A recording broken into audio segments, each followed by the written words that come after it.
ما سألتش نفسك قبل كده ليه بيقولوا السعر على الخاص او برايفت؟ مستفزة مش كده؟ في الفيديو ده هنتكلم ليه الصفحات بتقول السعر برايفت. اول مرة تشوفنا اعمل سبسكرايب للقناة او اشترك في القناة وفعل زر الجرس، اعمل لايك للفيديو. السعر على الخاص او السعر برايفت له اغراض كتير، منهم التفاعل. يعني مثلا انت نزلت بوست على صفحتك منتج عادي، كتبتش السعر، كتبت السعر مفاجأة. بيع السعر مفاجأة ده هيديك انطباعين.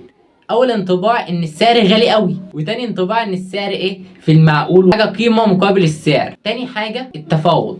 على سبيل المثال مثلا انت عرضت عربيتك للبيع ونزلتها على اوليكس او البرامج اللي زي دي، طبيعي هتكتب السعر بتاعها او مش هتكتبه خالص. في حاله ان انت مش هتكتبه خالص ديت، ممكن تكون انت بتتفاوض مع الزبون عادي. بمعنى لو العربيه مثلا ب50,000، انت مش هتكتب 50,000، هتكتب قابل للتفاوض، بحيث مثلا لو هي فيها عيب او رشه دواخل او ايا كان تكتب قابل للتفاوض عشان هيجي يشوفها ويسعرها. يعني مثلا انت عرضتها ب50,000، مش مشكله مثلا تبيعها ب48 ب45 على حسب حالتها. كذلك برضو انت ممكن ما تكتبش سعر المنتج في البوست عشان انت تتفاوض مع الزبون. الحصريه ان انت تكتب مثلا السعر مفاجاه، دي حاجه حصريه. ازاي؟ ان اول واحد يعرف السعر هو انت، بحيث ان هو يميزك عن باقي الناس، بعد عن المنافسه. انت مثلا لو عرضت منتج، المنتج ده في مكان تاني بسعر علني، يعني مثلا لو ب50 جنيه انت بتبيعه بسعر اقل، زي ما بيقولوا بيشد رجل الزبون. بيكون ليه سلبيات زي ايه؟ عدم الشفافيه، بيضيع في وقت، خصوصا لو بيرد متاخر. يعني انت مثلا لو عجبك صوره منتج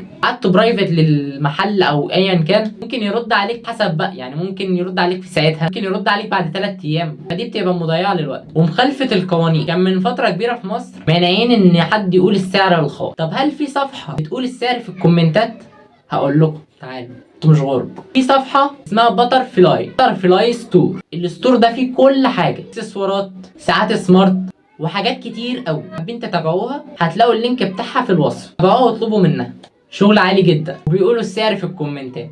بس ده كان الفيديو بتاعنا. ما تنساش تعمل لايك للفيديو، تشترك او تعمل سبسكرايب للقناه، وتكتب كومنت تقول الموضوع ده بيضايقك ولا لا. ما تنساش تتابعني على حساباتي الشخصيه تحت في الديسكريبشن او في الوصف. وبس، سلام.